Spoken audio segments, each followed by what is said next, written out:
নূরপুর মহল্লায় বাস করত মাইসা ও মিলি নামের দুই মেয়ে। মাইসা ছিল অনেক ভদ্র ও সবার প্রতি বন্ধুত্বপূর্ণ। অপরদিকে মিলি ছিল বড়লোক, তাই তার ছিল অহংকার আর গরিবদের প্রতি আলাদা মনোভাব। কালকে পবিত্র ঈদের দিন, তাই মাইসার মা হালিমা তার জন্য জামা কিনে নিয়ে এলো। মাইসা, মা দেখো, তোমার জন্য আমি কিনেছি। এই দেখো, তুমি দেখলে খুশি হয়ে যাবে ইনশাআল্লাহ। আম্মু, তুমি কি এনেছো? এবার ঈদের জন্য আমি তোমার পছন্দের জামাটা এনেছি। মাশাআল্লাহ, এটা আমার অনেক পছন্দ হয়েছে। শুকরিয়া আম্মু। বাবার জন্য এনেছো মা? ঈদ তো সবাই মিলে আনন্দ করার জন্য, তাই না? হ্যাঁ, সবার জন্যই নতুন জামা। এমন সময় মাইসার বাবা আব্দুল্লাহ সেখানে এলো আর বলল, ঈদের আসল সৌন্দর্য তো সবাই মিলে আনন্দ করা, আনন্দ ভাগাভাগি করে নেয়া। শুধু নিজেদের জন্য ভাবলে কি হয়? ঠিক বলেছো। আমি কাল বন্ধুদের সবাইকে বলবো যে সবাই একসাথে ঈদ করব। আর আমরা তো কিছু গরিব শিশুদেরও সাহায্য করব, তাই না? অবশ্যই মা, আমরা ঈদের আগে সদকা ও ফিতরা দিয়ে দেব, যাতে সবার ঈদ আনন্দময় হয়। সাদাকা ও ফিতরা মানে কি বাবা? এটা গরিবদের হক মা। যাদের সামর্থ্য আছে তারা যদি অসহায়দের সাহায্য করি, তাহলে তো তারাও ভালোভাবে ঈদ উদযাপন করতে পারবে। কি বলছো বাবা? তাহলে আমিও কিছু পুরনো ভালো জামা জুতা গরিব বাচ্চাদের দিয়ে দিব। ওরা যদি নতুন কিছু কিনতেও না পারে, অন্তত পরিষ্কার পরিচ্ছন্ন কিছু তো পড়তে পারবে। আমার মেয়েটা যে কত বড় মনের হয়েছে। আলহামদুলিল্লাহ, আল্লাহ তাআলা তোমাকে আরো বড় করুক মা। মাইসা গরিব বাচ্চাদের জন্য জাকাত ফিতরা দেওয়ার কথা ভাবছিল। অন্যদিকে মিলি নিজের জন্য দামি দামি জিনিসপত্র কিনে এনেছে। তার সামনে দামি জামা কাপড়, স্যান্ডেল, ঘড়ি ও বিভিন্ন প্রসাধনী সাজানো। মিলির মা রেহানা মিলিকে বলল, মিলি মা, এতগুলো জামা কাপড় নিলে তুমি কোনটা পরবে বলো তো? জানি না মা, সবগুলোই তো বেশ দারুণ। আমি এক একটা এক এক সময় পরবো। কিন্তু তুমি তো কারোর সাথেই মিশো না, কারোর সাথে কথাও বলো না, তাহলে এত জামা কাপড় নিলে কার জন্য? কার জন্য আবার? আমার নিজের জন্য নিয়েছি। শুধু নিজের জন্যই সবকিছু নিলে? ঈদ তো সবার সাথে ভাগাভাগি করার জন্য আর আনন্দ করার জন্য, তাই না? আমি তো ভেবেছি তুমি গরিবদের দান করবে কিছু। না মা, আমার কাছে ঈদ মানে নতুন জামা, নতুন জুতা, দামি দামি পারফিউম। আনন্দের জন্য অন্য কারো কোনো দরকার নেই আমার। আমি আমার মতো করে ঈদ করব। কিন্তু মা, এত দামি জিনিসপত্র নিয়ে একা একা ঈদ করলে কি সত্যিকারের আনন্দ পাবে? শোনো মা, অন্যরা কেমন করে ঈদ করলো তাতে আমার কোনো কিছু আসে চাই না। আমি যা কিনেছি এতেই আমি খুশি। কবে যে তুমি অন্যদের সাথে মিশতে শিখবে তা আল্লাহই ভালো জানে। এরপর ঈদের দিন সকালবেলা মহল্লা জুড়ে ঈদের আনন্দ। ছেলেরা নতুন পাঞ্জাবি পরে ঈদগাহে যাচ্ছে, মেয়েরা রঙিন জামা পরে একে অপরকে মেহেদি দেখাচ্ছে। সবাই খুশিতে মেতে উঠেছে। ঈদ মোবারক সুমাইয়া, ঈদ মোবারক জান্নাতুল। দেখো আমার নতুন জামা কেমন হয়েছে? মাশাআল্লাহ, দারুণ হয়েছে। তোমার মায়ের হাতের দেওয়া মেহেদিটাও সুন্দর লাগছে। মাইশা বলছিলে আজ আমরা সবাই মিলে মজার কিছু করব। হ্যাঁ, আমার পাড়ার ছোট ছোট বাচ্চাদের জন্য ঈদের উপহার নিয়ে যাব। দারুণ আইডিয়া। ঈদ মানে তো শুধু নিজের আনন্দ নয়, অন্যদেরও আনন্দ দেওয়া। চলো আমরা যাই তাহলে। এরপর মাইসা ও তার বান্ধবীরা মিলে মহল্লার গরিব দুঃখী বাচ্চাদেরকে খেলনা ও খাবার উপহার দিল। আলহামদুলিল্লাহ, আমরা অনেকগুলো বাচ্চার মুখে হাসি ফোটাতে পেরেছি। আমার খুব ভালো লাগছে জানো। আল্লাহর শুকরিয়া, তিনি আমাদের সাহায্য করেছেন। হ্যাঁ, আল্লাহ তাআলা আমাদের সহায় না হলে কোনো কিছুই সম্ভব হতো না। আমাদের ঈদের আনন্দ অনেক গুণ বেড়ে গেল। আলহামদুলিল্লাহ, এখন থেকে প্রতি বছর আমরা ঈদের দিনে অন্যদের মুখে হাসি ফোটাবো। মাইসা ও তার বান্ধবীরা মিলে ঈদ আনন্দ ভাগাভাগি করছিল। অন্যদিকে মিলি মহল্লার এক পাশে দাঁড়িয়ে আছে। তার পরিধানে দামি জামা কাপড়, চকচকে নতুন জুতা ও হাতে দামি মোবাইল, কিন্তু তার মুখে আনন্দের কোনো ছাপ নেই। সে একা একা ছবি উঠাচ্ছিল। মিলি, ঈদ মোবারক। এসো না, আমরা সবাই একসাথে ঈদ পালন করি। ধন্যবাদ তোমাদেরকে, কিন্তু আমার যাওয়ার কোনো ইচ্ছা নেই। আমি একা থাকলে বেশি ভালো থাকি, বুঝেছো? ঈদ তো একসাথে আনন্দ করার দিন, একা একা কাটালে কেমন ঈদ হবে? চলো আমরা একসাথে হাসিতে খুশিতে ঈদ যাপন করি। আমি তো সবকিছুই কিনেছি, নতুন জামা, নতুন জুতা, দামি পারফিউম। আমি একদম পারফেক্ট ঈদ করছি। তোমাদের মতো গরিবদের সাথে মিশতে হবে কেন আমার? তোমার মতো মানুষের সাথে মিশলে আমার ঈদের আনন্দটাই নষ্ট হয়ে যাবে। তোমার জামাটা কত কম দামি, দেখেছো তুমি? মিলি, তুমি এমন কথা বললে? আমরা গরিব কি ধনী এতে কি আসে যায়? ঈদ তো আনন্দ ভাগাভাগি করার দিন। আমি এসব কিছু বুঝি না। তোমরা বাপু নিজের মতো ঈদ করো, আমাকে একদম বিরক্ত করতে এসো না। আমি গরিবদের সাথে মিশতে পারবো না। যত সব, একটা ঈদের দিনও শান্তি নেই ঈদের জন্য। মিলির এমন কথা শুনে রাদিয়া দুঃখ ভারাক্রান্ত মনে চলে গেল। এরপর মিলি একা একা বসেছিল। একসময় সে বুঝতে পারলো এত দামি দামি জিনিস থাকা সত্ত্বেও সে কোনো আনন্দ পাচ্ছে না, কারণ সে একা। কিন্তু তখন অনেক দেরি হয়ে গেছে, কারণ সবাই একসাথে ঈদ উদযাপনে ব্যস্ত। এমন সময় মিলির কাছে মাইসা এগিয়ে গিয়ে বলল, আরে মিলি, তুমি বাইরে বেরিয়েছো? বাহ, ঈদ মোবারক। ঈদ মোবারক। তুমি কি আমাদের সাথে যোগ দিবে? দেখো সবাই কত মজা করছে। তুমি এলে আমরা খুব খুশি হব। তোমাদের এত আনন্দ হচ্ছে কেন? তোমরা তো সবাই আমার থেকে কম দামি জামা পরেছো। কেন আনন্দ হবে না? আমরা সবাই একসাথে আছি, একে অপরের সাথে ঈদের আনন্দ ভাগ করে নিচ্ছি, তাই আমাদের ঈদ সুন্দর লাগছে। আর কম দামি জামাতে কি আনন্দ হয় না বলো? কিন্তু আমি তো অনেক দামি জামা পরেছি, অনেক কিছু কিনেছি জানো। আমারও তো আনন্দ হওয়ার কথা, কিন্তু আমার তো আনন্দ লাগছে না।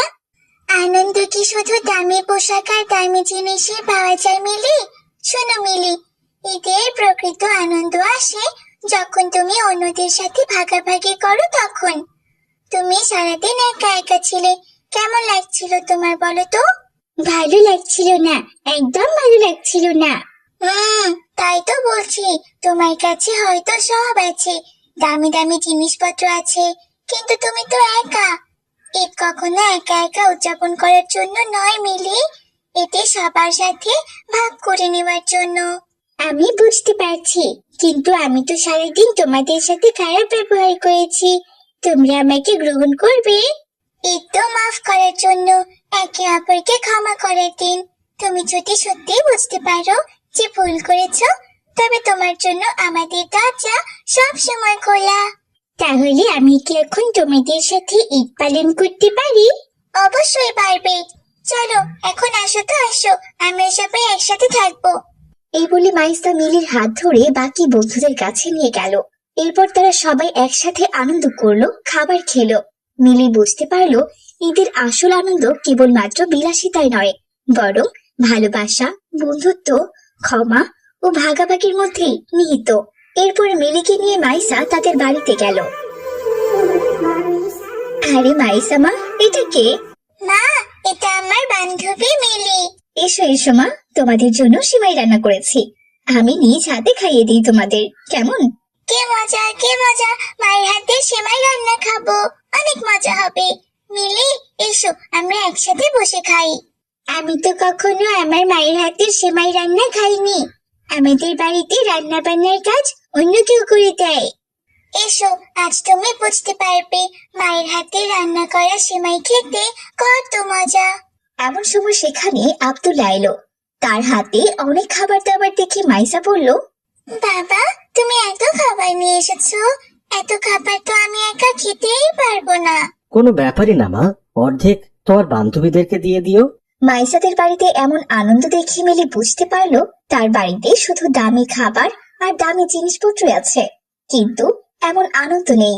এরপর মিলি মাইসা ও বাকি বাচ্চাদের নিয়ে নিজেদের বাড়িতে গেল।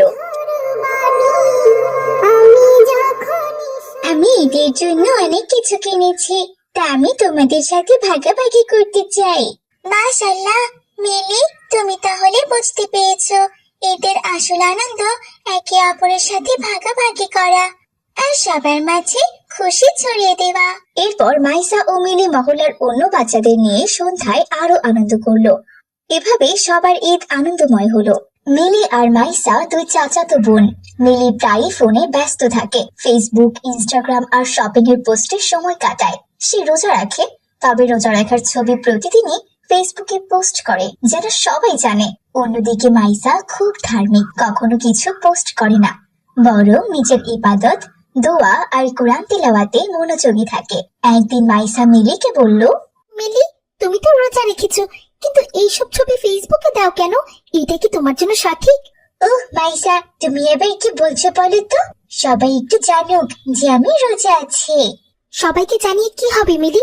রাসূলুল্লাহ সাল্লাল্লাহু আলাইহি ওয়াসাল্লাম বলেছেন, যে ব্যক্তি আল্লাহর জন্য তার আমল গোপন রাখে, আল্লাহ তাকে পরকালে সম্মানিত করবেন। তোমার রোজা এবং ইবাদত আল্লাহর জন্য হওয়া উচিত, মানুষের জন্য নয়। ফেসবুকে শেয়ার করে তুমি তো শুধু অন্যদের দৃষ্টি আকর্ষণ করছো। এটা কি সঠিক? তুমি এসব বড়দের মতো কথা বলবে না তো। সবাই যদি জানে আমি রোজা রাখি, তাহলে কি এমন ক্ষতি হবে? আল্লাহ আমাদের ইবাদতগুলো কেবল তার জন্য চান, অন্যদের থেকে প্রশংসা পাওয়ার জন্য তো কিছুই করা উচিত নয়। তুমি যদি নিজের সৎ উদ্দেশ্যে রোজা রাখো, তবে সেটা আল্লাহই জানবেন, আর তার যথাযথ পুরস্কারও তোমাকে দেবেন। তোমাদের এসব কথা আমি একদম শুনতে চাচ্ছি না। আমি চললাম এখান থেকে। এখানে থাকলে তুমি আমাকে জ্ঞান দিতে দিতে একদম পাগল বানিয়ে ফেলবে। যত সব। এই বলে মিলি সেখান থেকে চলে গেল। আজ 20তম রোজা ছিল। কালকে থেকে রমজানের শেষ 10 দিন শুরু হবে, যা মুসলিমদের জন্য অনেক গুরুত্বপূর্ণ সময়। এই জন্য ইফতারের পরে মাইসা আবারও মিলির কাছে এলো তাকে বোঝাতে। মিলি, রমজানের শেষ 10 দিন আসছে, আর মাত্র 10টা রোজা বাকি আছে। তুমি কি কিছু ভেবেছো? মাইসা, তুমি কি বলো এসব? বলো তো। আমি ভাববো না কেন? আমি তো তোমার আগে জানি যে আর বেশি দিন নেই, মাত্র 10টা রোজাই বাকি আছে। আমি তো এই জন্য এখন থেকে ঈদের আয়োজন শুরু করে দিয়েছি। মেহেদি নিব, নতুন জামা বানাবো, সব বন্ধুদের দাওয়াত দিব, বুঝেছো? এইসব কি বলছো মিলি? আমি তোমাকে সেই প্রস্তুতির কথা বলিনি, আমি রমজানের শেষ 10 রোজার প্রস্তুতির কথা বলেছি। না, আমি এখন ঈদের কথা ছাড়া আর কোনো কিছু ভাবতে পারবো না। আমি কোথায় কোথায় ঘুরতে যাব, সেগুলো নিয়ে আমাকে এখন অনেক ভাবতে হবে। মিলি ও মাইসা কথা বলছিল, এমন সময় সেখানে মাইসার বাবা আব্দুল্লাহ এলো। আসসালামু আলাইকুম। ওয়ালাইকুম আসসালাম। বাবা, তুমি এখানে? চাচার বাড়িতে এসে তুমি কি বাড়িতে যাওয়ার কথা ভুলেই গিয়েছো? না বাবা, আমি তো মিলিকে বোঝাচ্ছিলাম রমজানের শেষ 10 দিনে ফজিলত, কিন্তু ও শুনতেই চাচ্ছে না। ওহো, মাশাল্লাহ মাশাল্লাহ, সেটা তো ভালো খবর। কিন্তু মিলিমা, এ আমি কি শুনছি? চাচা, আপনি মাইসাকে নিয়ে যান, সে শুধু আমাকে বিরক্ত করে, ফোন চালাতেই দেয় না। আমি এখন এসব কিছু শুনতে চাচ্ছি না। বাবা চলো এখন যাই, পরে আসবো। আল্লাহ হাফিজ মিলি। ঠিক আছে, চলো তাহলে। মাইসা তার বাবা আব্দুল্লাহর সাথে বাড়িতে ফিরে গেল। এদিকে মিলি ফোন নিয়ে আবারও ফেসবুক চালাতে শুরু করলো। সে দেখছে তার ইফতারের ছবিতে কতগুলো লাইক পড়েছে। আরে আরে বাহ, 1 ঘন্টার মধ্যে 200 লাইক পড়ে গেছে। আম্মুকে বলি আরো দামি দামি ইফতার বানাতে হবে, তাহলে আরো বেশি লাইক পড়বে। মানুষজন একটু দেখুক ইফতারে আমরা কত দামি দামি খাবার খাই।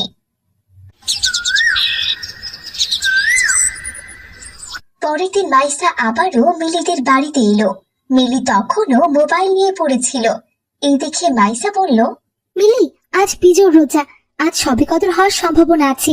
তুমি জানো রাসূলুল্লাহ সাল্লাল্লাহু আলাইহি ওয়াসাল্লাম বলেছেন, যে ব্যক্তি লাইলাতুল কদরের রাতে ইবাদত করবে, তার পূর্ববর্তী সকল গুনাহ মাফ করা হবে। আমার অনেক শপিং করতে হবে, আমি তার জন্যই অনলাইন ড্রেস দেখছি। তুমি আমাকে বিরক্ত করো না তো। মিলির এমন কথা শুনে মাইসা অনেক হতাশ হলো।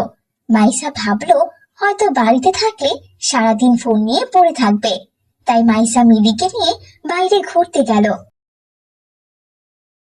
মিলি দেখো, মাশাআল্লাহ কত সুন্দর পরিবেশ। শেষ 10 দিনে আল্লাহর কত রহমত আমাদের উপর বর্ষণ হচ্ছে। ওহো, তুমি আমাকে শুধু শুধু বাইরে কেন নিয়ে এলে শুনি? ঘরে বসে আমি কত সুন্দর জামা দেখছিলাম। তুমি কি জানো, যদি আমি ঈদে সেই জামাটা কিনে পরি, তাহলে আমি কতগুলো লাইক পাবো? আস্তাগফিরুল্লাহ, এই তুমি কি বলছো? সামান্য লাইক কমেন্টের জন্য তুমি এইসব করবে? তারা একে অপরের সাথে কথা বলছিল। এমন সময় তাদের সাথে ইমাম সাহেবের দেখা হলো। ইমাম সাহেবকে দেখে মাইসা বলল, আসসালামু আলাইকুম হুজুর। ওয়ালাইকুম আসসালাম রহমতুল্লাহ। কোথায় যাও মাইশা? কোথাও না হুজুর, মিলিকে নিয়ে ঘুরতে বেরিয়েছি। মিলি তখনও নিজের ফোনে ব্যস্ত ছিল। এই দেখে ইমাম সাহেব তাকে বলল, মিলি রমজানের সবগুলো রোজা রেখেছো? হ্যাঁ, সবগুলোই লিখেছি, আর 10টা আছে। এগুলো পার হলে বাঁচি বাবা। আস্তাগফিরুল্লাহ, এ কি বলছো তুমি? তো কিভাবে বলে? তাড়াতাড়ি শেষ হলে তবেই না ঈদ উদযাপন করতে পারবো। এই 10 দিনে তো আমি শুধু এটাই ভাবছি, ঈদে কি খাবো, কি পরবো, আর কোথায় ঘুরতে যাবো? মিলি, এই শেষ 10 দিন তো এগুলো করার জন্য নয়। এই 10 দিন প্রত্যেক মুসলমানের জন্য রহমত। এগুলো দুনিয়াবি প্রস্তুতির জন্য নয়, আখিরাতের প্রস্তুতির জন্য। হ্যাঁ হুজুর, রমজানের শেষ 10 দিন শুধু শপিং আর আনন্দের জন্যই নয়, এটা আল্লাহর কাছে ফিরে যাওয়ার সময়, নিজের আত্মাকে শুদ্ধ করার সময়। আমি এইটাই মিলিকে বোঝাচ্ছিলাম। এই সময়টা আসলে অনেক গুরুত্বপূর্ণ। ঈদের আনন্দ অবশ্যই করতে হবে, কিন্তু আল্লাহর রহমতও ভুলে যাওয়া যাবে না। আজ থেকে এই 10 দিন আমি রাত জেগে তাহাজ্জুদ পড়বো। হ্যাঁ, শেষ 10 দিনে তোমরা আল্লাহর কাছ থেকে যা কিছু চাইবে আল্লাহ তাই কবুল করবে ইনশাআল্লাহ। মিলি, তুমি শুনলে ইমাম সাহেব কি বললো? আরে মাইসা, তুমি আবারও শুরু করেছো? আমি ওসব কথা শুনতে চাই না। আমি এখন জামা কাপড়, জুতা, সাজগোজ নিয়ে চিন্তা করছি। যত সব খ্যাত। আস্তাগফিরুল্লাহ, এটা তুমি কি বলো মিলি? বছরের সবচেয়ে শ্রেষ্ঠ সময় এই শেষ 10 দিন তুমি যদি শুধুমাত্র আল্লাহর জন্য সময় কাটাও, তবে আল্লাহ তোমার জন্য সবকিছুকে আরো সুন্দর করে দিবেন ইনশাআল্লাহ। মিলি কিছুক্ষণ ভাবলো। ইমাম সাহেবের কথা তাকে গভীরভাবে প্রভাবিত করলো। আপনি ঠিকই বলেছেন হুজুর, শপিং, সাজগোজ এইসব তো আনন্দের অংশ, কিন্তু আসল আনন্দ তো আল্লাহকে কাছ থেকে পাওয়া। আমার উচিত আল্লাহর রহমত চেয়ে এই 10 দিন ইবাদত করা। ঈদ তো আসবেই, কিন্তু আল্লাহর রহমত না পেলে আসল আনন্দ কখনোই পাবো না। এই কথা শুনে মিলির মন কিছুটা নরম হলো। সে বলল, হ্যাঁ, আমি তো এটা ভেবেই দেখিনি। আল্লাহ তাআলা আনন্দ না দিলে তো আমি দামি জামা কাপড়েও আনন্দ খুঁজে পাবো না। হ্যাঁ মিলি, তুমি বুঝতে পারছো। আল্লাহ তোমাকে সফলতা ও শান্তি দিই। এবার তুমি যদি পুরোপুরি আল্লাহর পথে চলো, তাহলে ঈদ আসলেই তোমার জন্য দিগন্ত খুলে দিবে। জি হুজুর, আমি চেষ্টা করব। এবার শেষ 10 দিনে শুধু আল্লাহর দিকে মনোযোগী হব আমি। মাশাআল্লাহ, আমিও তোমাকে সাহায্য করব। মিলি বুঝতে পারলো এই 10 দিন বছরের শ্রেষ্ঠ 10 দিন। এই দিনগুলো কাজে না লাগালে জীবনটাই তো বৃথা। এরপর থেকে মিলি ফেসবুকে ইফতারের ছবি দেওয়া বন্ধ করে দিল, আর মাইসার মতো আল্লাহর ইবাদত বন্দেগী করতে শুরু করলো। এই দেখে আব্দুল্লাহ বলল, মাশাআল্লাহ, আমার 2 মেয়েকেই দেখছি রমজানকে কাজে লাগিয়ে আল্লাহর প্রিয় বান্দা হয়ে গিয়েছে। আসসালামু আলাইকুম চাচা। ওয়ালাইকুম আসসালাম। মিলি, তুমি তো আর আগের মতো একদম নেই। এত পরিবর্তন হয়ে গেলে কি করে? চাচা, আমি বুঝতে পেরেছি রমজানের শেষ 10 দিন কত গুরুত্বপূর্ণ। সবে কদর কত মহিমান্বিত রাত, যা পুরো 1000 রাতের ইবাদতের থেকে উত্তম। মাশাআল্লাহ, আলহামদুলিল্লাহ। তোমাদের জন্য আল্লাহর পক্ষ থেকে আমি ঈদের উপহার এনেছি। এই বলে আব্দুল্লাহ মাইসা ও মিলির উপহার বের করলো।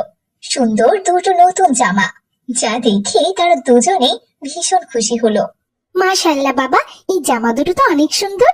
হ্যাঁ, তোমরা আল্লাহর ইবাদতে মগ্ন ছিলে, তাই আল্লাহ তাআলা আমার মাধ্যমে তোমাদের জন্য উপহার পাঠালেন। দেখলে তো মিলি, শপিং নিয়ে ব্যস্ত থাকলে তুমি শুধু শপিং ই করতে পারতে, আল্লাহকে পেতে না। কিন্তু আল্লাহকে পেয়ে তুমি যা চেয়েছিলে তাও পেয়ে গেছো। আলহামদুলিল্লাহ, আল্লাহ তাআলা আমাদের কবুল করেছেন। এইসব তোমার জন্য সম্ভব হয়েছে। রমজানে এই 10 দিন পুরো বছর থেকে উত্তম সময়, তুমি তা কাজে লাগিয়েছো, আলহামদুলিল্লাহ। এরপর মাইসা ও মিলি একে অপরের জন্য দোয়া করলো। তো বন্ধুরা, আমাদের আজকের গল্পটি তোমাদের কাছে কেমন লেগেছে? গল্পটি ভালো লেগে থাকলে অবশ্যই আমাদের চ্যানেলটি সাবস্ক্রাইব করে দিবে, আর একটি লাইক করে দিতে ভুলি না কিন্তু। এখন রমজান মাস। কামাল মিয়া ভোরবেলা বাড়ি ফিরছেন। তার স্ত্রী জামিলা সেলাই মেশিনের কাজ করছেন, আর বুড়ো মা অসুস্থ হয়ে বিছানায় শুয়ে আছে। কামাল মিয়া বাড়িতে ঢুকতেই তার মেয়ে সুমাইয়া এসে বলল, বাবা তুমি এসেছো? হরে মা, আইসি, কিন্তু গিয়া কোনো লাভ হয় নাই। কেন বাবা? কোথাও কোনো কাজ নাই রে মা, কারোর কাছেই কাজ পাইলাম না। কাজের বাজারে এখন মন্দা। কাজ খুঁজতে গেছিলাম, যদি আল্লাহ কোনো কাজ মিলাই দিত, কিন্তু কোনো লাভ হইল না। এই কথা শুনে জামিলা সেলাই মেশিন ছেড়ে উঠে এলো। কি বলছো? আজও কোনো কাজের ব্যবস্থা হয়নি? না গো, কোনো কাজের ব্যবস্থা করতে পারলাম না। জানি না সংসারটা এবার কিভাবে চালামু। ধৈর্য ধরো, আল্লাহ তাআলা কিছু একটা ব্যবস্থা করে দিবেন ইনশাআল্লাহ। ধৈর্য দিয়া কি আর পেট ভরে? গত 3 দিন ধইরা যাওয়া অবস্থা, মনে হইতাছে আল্লাহ মুখ ফিরাই আনিছে আমাদের থেকে। এমন কথা বলো না বাবা, আল্লাহ তাআলা তার বান্দাকে কখনোই ভুলে যান না। আল্লাহ তাআলা হয়তো আমাদের পরীক্ষা নিচ্ছেন। হ্যাঁ গো, তুমি নিরাশ হয়ে পড়ো না, আল্লাহ তাআলা কোনো না কোনো রাস্তা নিশ্চয়ই দেখাবেন। পুরো মহল্লা ঘুরাও কোনো কাজের ব্যবস্থা হইল না। রাস্তা আর কোথা থেকে হইব কও? আচ্ছা আচ্ছা, দেখি একবার ওই মুদির দোকানে গিয়া দেখি যদি বাকিতে কিছু বাজার আনতে পারি। বাবা, তুমি কোনো চিন্তা করো না, রিজিকের মালিক তো আল্লাহ, তিনি কোনো না কোনো ব্যবস্থা নিশ্চয় করে দেবেন ইনশাআল্লাহ। হ মা, তুমি ঠিকই কইছো। আল্লাহই রিজিকের মালিক, আল্লাহ আমাদের সহায়ক হইব ইনশাআল্লাহ। আমি এখন একটু বাজারে যাই, হতে পারে কোনো উসিলায় আল্লাহ আমাদের রিজিক দান করব। এই বলে কামাল মিয়া বাজারের দিকে রওনা হলো। রমজানের ব্যস্ততা চারদিকে। আজ কামাল মিয়ার প্রতিবেশী আব্দুল্লাহ বাজারে বাজার করতে গিয়েছে। মহল্লার সবচেয়ে বড় দোকান রমজান ব্যাপারীর। আব্দুল্লাহ সেখানে বসে আছে। কামাল মিয়াও সেখানে গিয়ে দাঁড়ালো। আসসালামু আলাইকুম রমজান ভাই, আমাকে কিছু বাজার দেওয়া যাবে? হ্যাঁ, দেওয়া যাইব না কেন? একটুখানি দাঁড়াও, আগে আব্দুল্লাহকে বাজারটা দিয়ে নেই। কামাল মিয়া দোকানের এক কোণে দাঁড়িয়ে থাকলো। আব্দুল্লাহ আর রমজান ব্যাপারী তার সামনেই জোরে জোরে কথা বলছিল। এইবার কিন্তু আমার জন্য সবচেয়ে ভালো মানের খেজুর লাগবে। আমি কিন্তু সাধারণ খেজুর খাবো না, বুঝলে? আরে আব্দুল্লাহ ভাই, আপনি যা বলেন, আমার দোকানে যা কিছু আছে সবই তো আপনাদেরই জন্য। বলুন বলুন, মদিনার আজওয়া খেজুর লাগবে নাকি মিশরের সুপার খেজুরটাই লাগবে?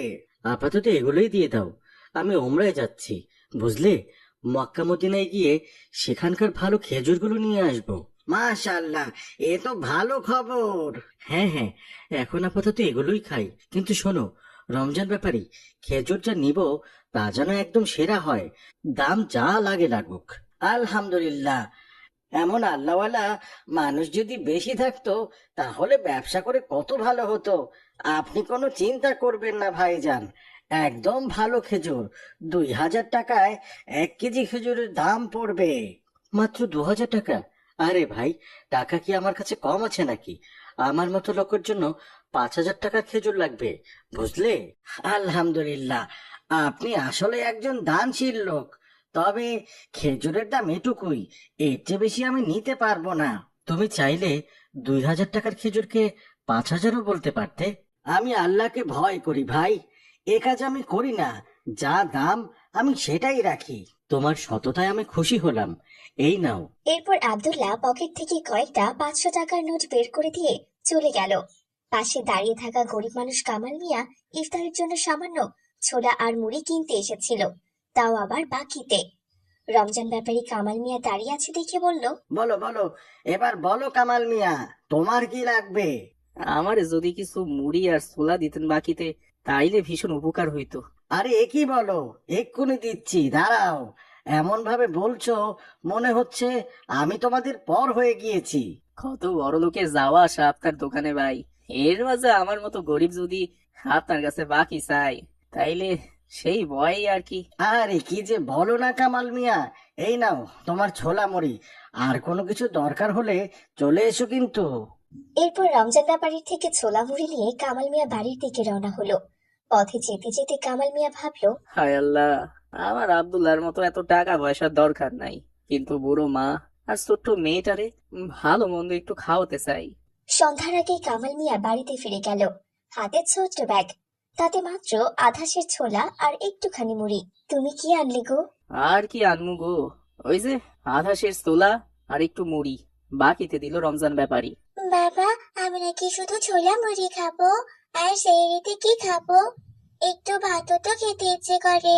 মারে, আমারও তো খুব ইচ্ছা করে তোমাদের ভালো কিছু খাওয়াই, কিন্তু কি করুম, আল্লাহ চাইলে তো সবই দিতে পারেন, কিন্তু উনি আমাদের জন্য কি লিখা রাখছেন আমরা কেউই জানি না মা। আল্লাহ তাআলা আমাদের পরীক্ষা নিচ্ছেন। পরীক্ষা? আমার জীবনে পরীক্ষা শেষ কোথায় জামিলা? পাশের বাড়ির আব্দুল্লাহকে দেখো, লাখ টাকা খরচ কইরা ওমরায় যাইবো, দামি খেজুর কিনছে, আতর কিনছে, আর আমরা এখানে আধা শেষ ছোলা আর কিছুটা মুড়ি নিয়া রমজান শেষ করতে পারুম কিনা সেই চিন্তায় আছি।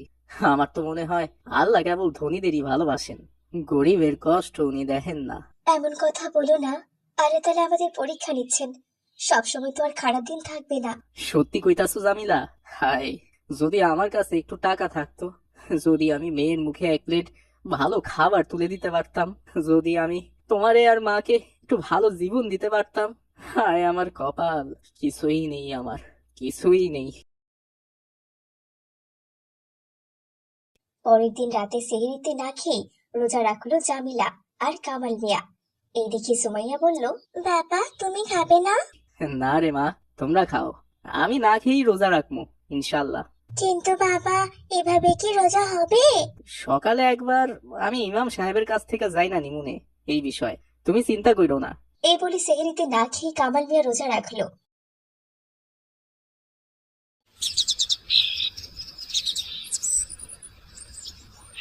পরের দিন ফজরের নামাজ পড়ে কামাল মিয়া ইমাম সাহেবের কাছে গেল। আসসালামু আলাইকুম। ওয়ালাইকুম আসসালাম কামাল ভাই, কিছু বলবেন? রমজানের এই বরকতময় সময় আপনাকে চিন্তিত লাগছে কেন? হুজুর, ওই কিছু না, ছোটখাটো কষ্ট তো থাকেই, আল্লাহর উপর ভরসা আছে।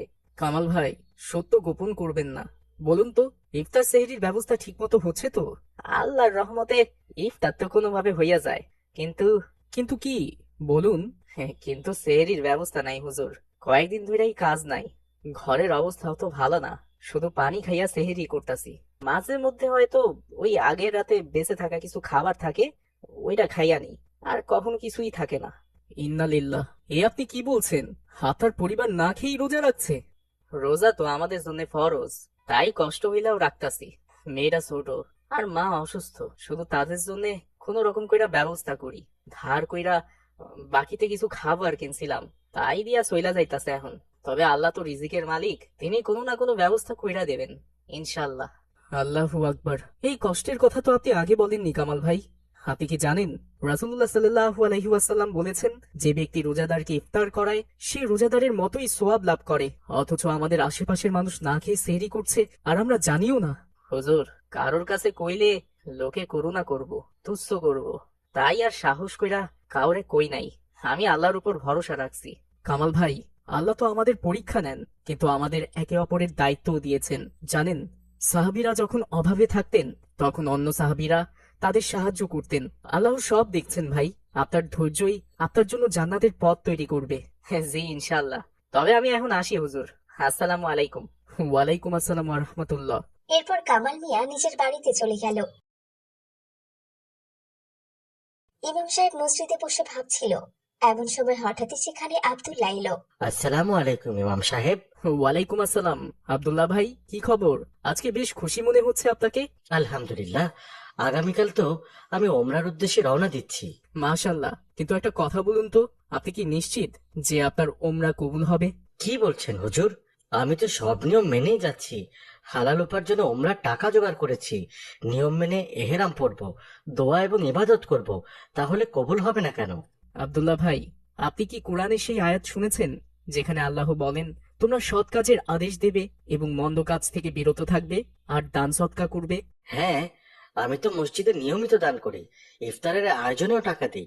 এটা তো আমি জানি, কিন্তু আপনি কি জানেন সৎকা করা শুধু মসজিদে টাকা দেওয়া নয়, সৎকা হলো আপনার প্রতিবেশীর হক আদায় করা। প্রতিবেশীর হক? আপনি কি সেই খবর রাখেন যে আপনার পাশের বাড়ির কামাল মিয়া না খেয়ে রোজা রাখছে? তারা যে গত কয়েকদিন ধরে না খেয়ে আছে, তা কি আপনি জানেন?